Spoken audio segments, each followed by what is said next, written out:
these five have kind of picked the perfect gospel for this moment. But they, of course, didn't pick it, so it's one of those coinkydinks, a God incident, right, a Christ incident, that on this Sunday when they're commissioned, the church proclaims such a gospel.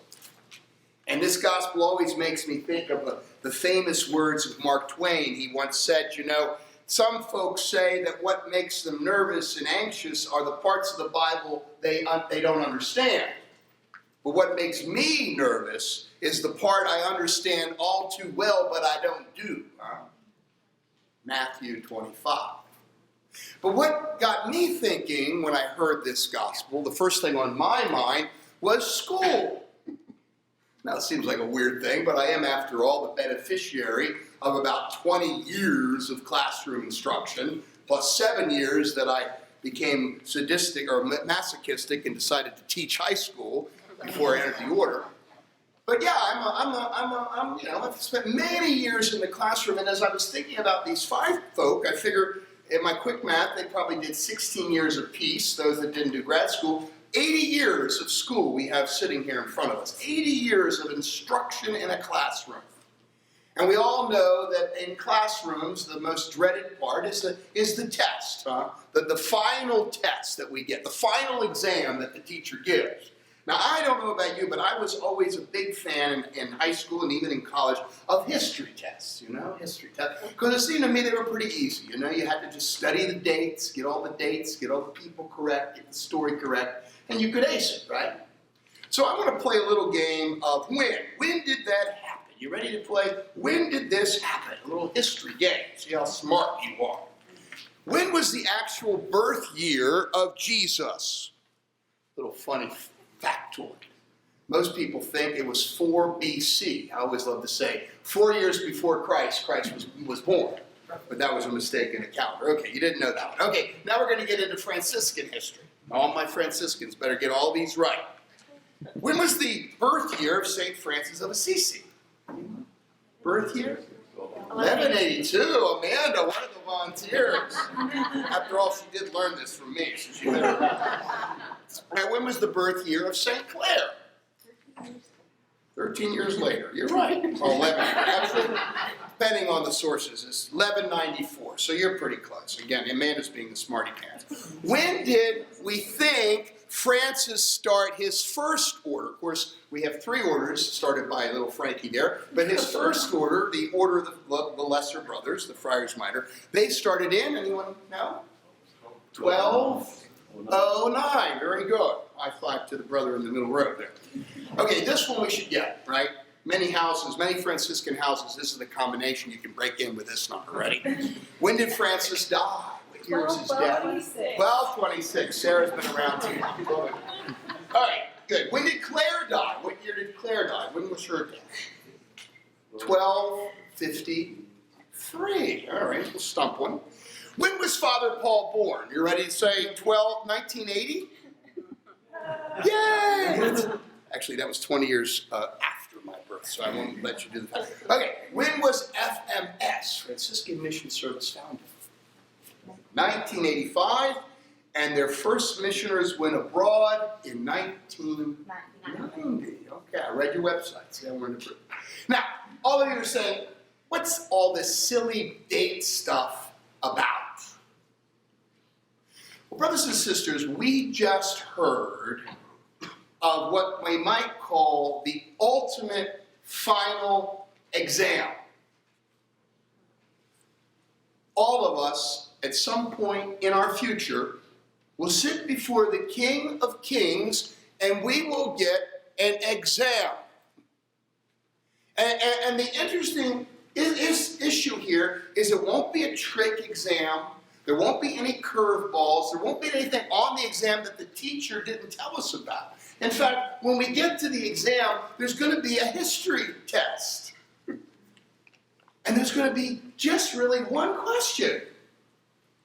Like the history test I just gave you. The question will be, when? When I was hungry, did you feed me? When I was naked, did you clothe me? When I was ill, in prison, down on my luck, abandoned, marginalized, rejected, were you there to stand up for me? When I needed you, did you choose to love? That's it. That's the test. It's that simple. Back in my early days as the student that I was, I used to really get frustrated when teachers would give you all this information in their class, and then it come to the final exam, you had to put it all in your head, right? Couldn't they have just told us that, certain parts we've studied, they're not good. Don't you love those teachers when you get in this class and they come to the final exam, guess what? That part, not on the final. Don't even study it, not on the final. Those you guys love the teacher that tells you, not on the final. I remember I was studying for World War II, and it was back in high school. And of course, I didn't have enough time because it was a last minute dealio, you understand? So like the test was Thursday and this was Wednesday at like 10 o'clock at night. And I thought, well, okay, I'll cram all the stuff into my head about the European part of World War II. I had all the battles, all the generals, all the details. Of course, the exam was mostly on the Japanese part. Yours truly got a D- on the exam. But Jesus is the divine teacher who does exactly what we'd love all teachers to do. He's told us that, guess what? Some stuff is not on the final, so don't spend a whole lot of time worrying about that. Don't study too hard on that part because it's not on the final. And yet, the odd thing about the human community is we spend most of our time working on stuff that's not on the final. So, for example, the final exam.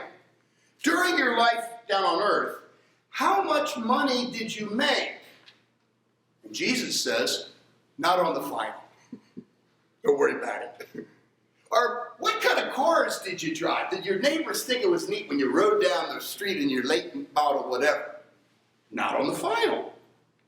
What house did you live in? What part of the neighborhood were you from? Not on the final.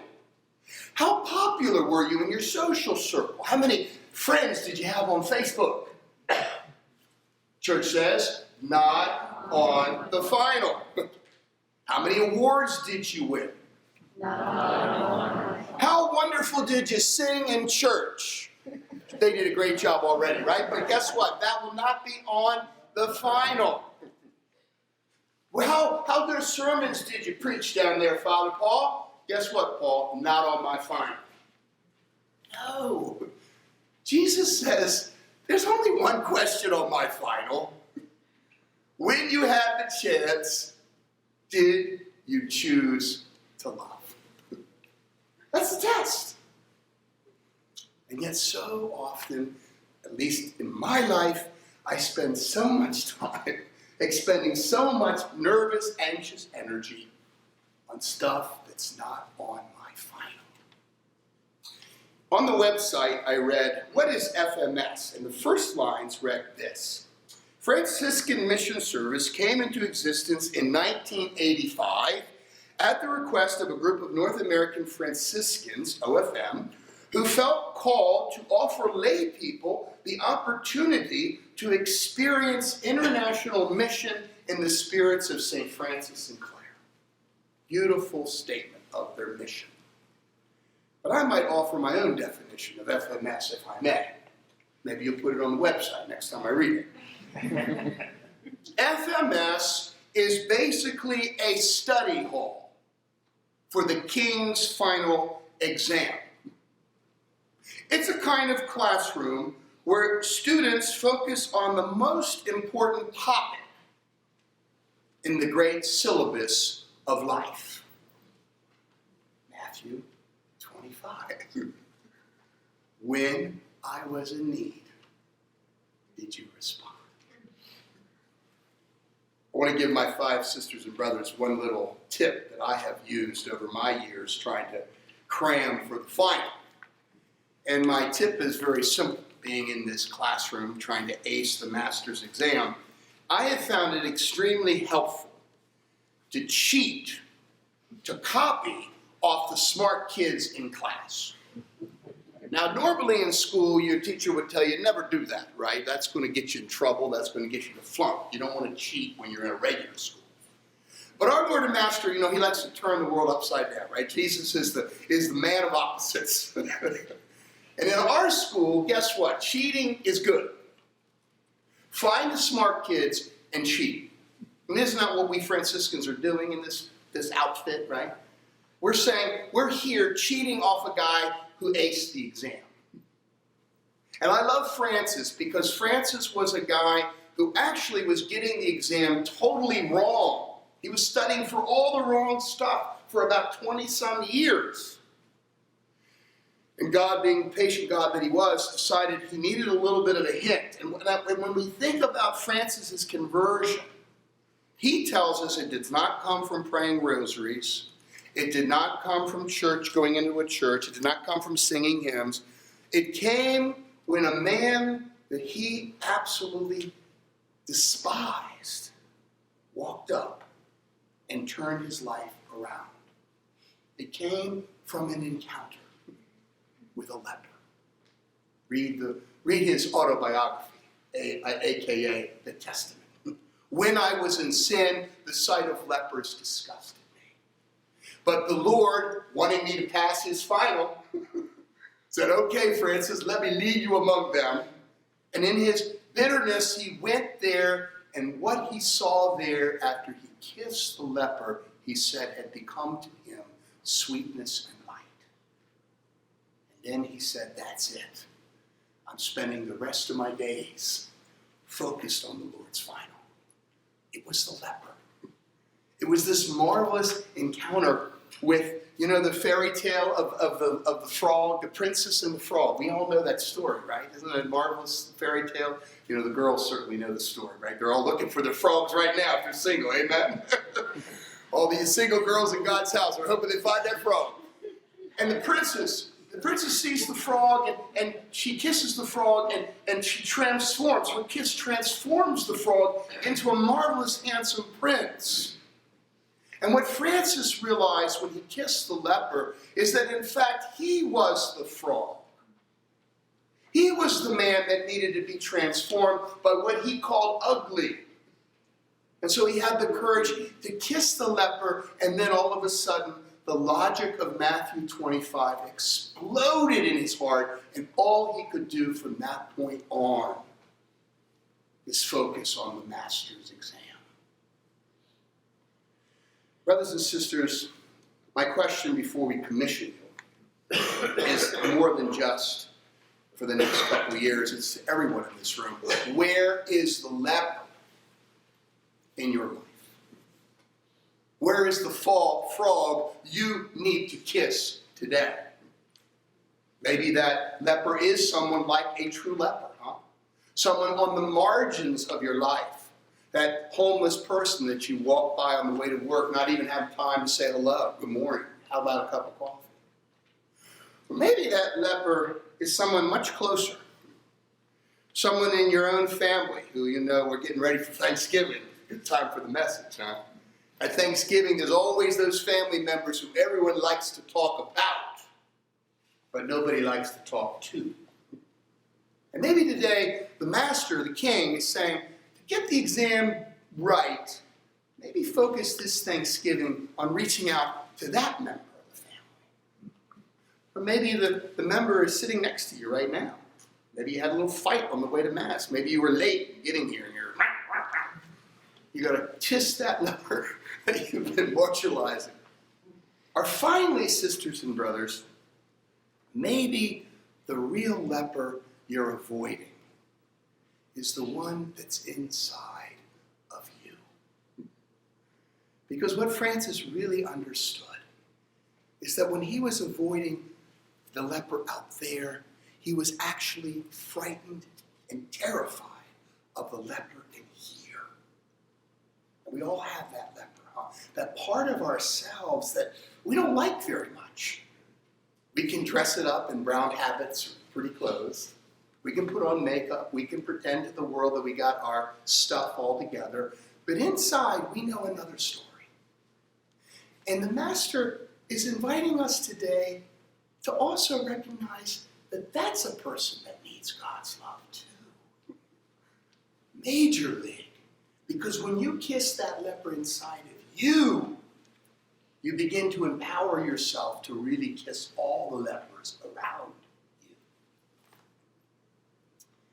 St. Augustine has a marvelous image of Jesus on the cross. He says, look at the Lord who bends down to give the world a kiss. I love that image. Because every time I come to any sacrament, especially the Eucharist, I always think that we're coming here to get kissed by the Lord. And today, brothers and sisters, we are going to see the Lord kiss these five. Give him his kiss of mission love to send them forth to do kissing. Amen? But he's also here to kiss all of us. Especially to kiss us in that part we have been running away from. My dear sisters and brothers, Tom and Brandon and Amanda and Patrick and Maeve, we hope from here on out you're going to be acing your final exam. And we want to stand with you today and throughout your journey ahead. Because we want to know that with our lives, we have been about the Master's only question. When? Today, Lord, today, we choose to love. Amen?